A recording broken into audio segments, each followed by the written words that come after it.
With both American Brad Van Leeuwen and Canadian Derek Hatfield safely back in port, it was the turn of Chrisa Stanmore-Major'a to enter the waters off Charleston in South Carolina today, marking the end of Ocean Sprint 4 for the British skipper. Although the Englishman has bagged his second successive third-place finish, this leg of the Velux 5 Oceans Round the World Yacht Race has not all been plain sailing for Stanmore-Major'a. Early on in leg 4, the Briton was struck down by a severe toothache that left Stanmore-Major'a in extreme pain and unable to sail to the best of his abilities. It was only a few days later before Stanmore-Major'a was faced with another calamity that almost forced him to make an unscheduled stop in Brazil. The 33-year-old's onboard water maker broke down, meaning that Stanmore-Major'a was rationed to only a cup of drinking water a day. But after much head-scratching, the man from the Isle of Wight managed to effect a makeshift repair. What with chronic toothache and running out of water, it was a minor miracle that Stanmore-Major'a showed some excellent pace during Ocean Sprint 4, hounding rival Derek Hatfield for almost 3 weeks in pursuit of second place.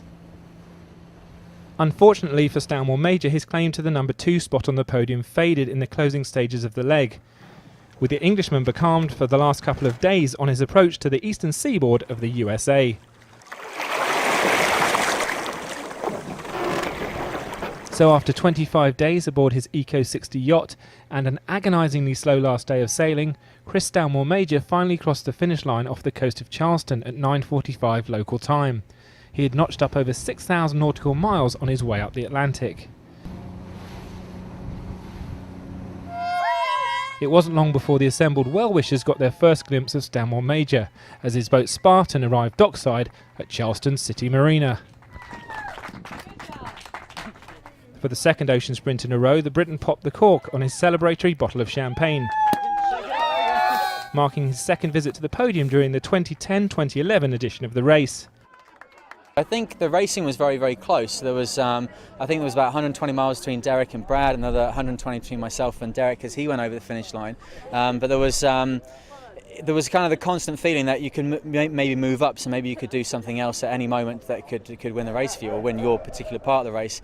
It was very hot. The water maker was an issue, and I've been drinking quite salty water for about 2 weeks now, and I need to get to a dentist because my amateur dentistry is not quite as good as it might be. So there's been a few personal things on board that have made it a bit miserable, but the boat's been great. The boat's been fantastic. No issues with the structure of the boat, just some little things on board, as I said, and I don't know, we're going faster, but we just got to get even quicker. Everyone's learning as we go around. Everyone's getting more and more competitive. So can we do something better in the last leg? I hope so. Stanmore-Major'a's progress to Charleston has been watched particularly carefully by his team manager Donna Atkinson, who was on hand in South Carolina to greet the Englishman. Yes, it's absolutely fantastic that he's in finally. It's been a long day, you know, we've been kind of waiting on skeds, and it's been a couple of hours, and it's been, you know, another couple of hours, so it's fantastic to have him in at last. This leg is a tough one. I think his state of mind, you know, has been up and down. It's incredibly hot on board, and I think that really kind of plays on the guys. It's incredibly fatiguing, you know, and the racing's been really very close. They've been pushing all the time, so yeah, there's been times where he's been tired and obviously quite emotional. What are you doing? With 3 out of 4 boats now in port, Stanmore-Major'a has just under 4 weeks to ready himself and his Eco 60 yacht for a last dash across the Atlantic. This boat is most quick when we're reaching in heavier weather, and that's hopefully what we'll get in the last Atlantic crossing. This bit here where we've been going through very, very light airs has been a little bit trickier. I've got some fantastic sails which have allowed me to keep moving at speed, but it's when I can crack off the breeze a little bit and really start trucking, that's when I can do those big miles. And as long as that Atlantic leg is windy, yeah, I'll give Brad a run for his money by now. While Stanmore-Major'a can look forward to his first night on land for over 3 weeks, Polish skipper Zbigniew Gutkowski faces more time out in the Atlantic aboard his boat Operon Racing. The Pole was forced to stop in Brazil for boat repairs and to recover from a broken rib. Gutkowski is expected to finally reach Charleston in around 2 weeks' time.